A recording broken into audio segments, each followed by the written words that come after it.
para sa mga nagbabalak na umuwi ng Pilipinas, posible naman. Yan, hindi na tayo hinihingan ng PCR test sa Saudi Arabia kasi upon arrival sa Pilipinas, dun tayo kailangan i-swab. And then, we have to wait for about 2 to 3 days para um, makuha natin yung resulta. And then, pagdating doon, pag negative ka, punta ka lang doon sa OWA, doon sa desk nila. Tapos pakita mo lang yung result ng swab mo. Tapos yun, pauwiin ka nila. And then you have to monitor yourself for about 14 days. So, syempre, kailangan mag-comply doon for the safety of everyone, di ba?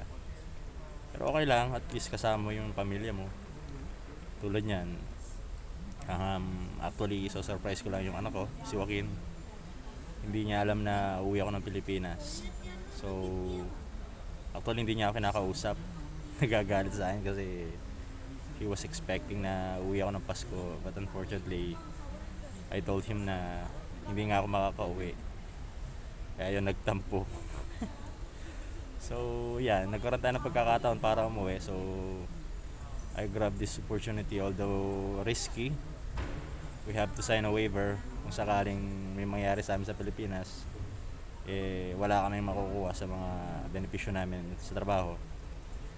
Pero syempre, dahil mismo na yung pamilya mo at buryong-buryo ka na rin, gusto mo namang mag-refresh muna sa Pilipinas. So, I grabbed this opportunity para makita at makasama ko yung pamilya ko, no? So, ngayon nasa Dubai Airport tayo. Nandito ngayon ako sa sulok. Mahanap ako ng pwesto kasi meron tayong connecting flight na 16 hours. So, dito muna ako sa sulok para hindi tayo makita kapag nakatulog tayo. Siyempre nakakaya naman kapag nakatulog tayo, tutulin laway natin. Yan. Yan guys. Yan, meron pa rin tayong social distancing. Yan, kung makikita nyo. Pero yung dalawang yun, siguro mag-on. Yan. Di ba? So, ayan guys. So, paano yan? Matutulog muna ako. Kasi mahababang biyahe pa to. Maghihintay pa ako ng 16 hours dito. Gusto ko sana mag-ML kaso lang may na yung signal. So, wag na muna. Baka matalo lang. Masisi pa ng mga kakampi.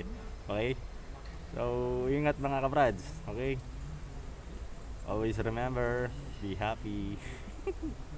Okay? Alright.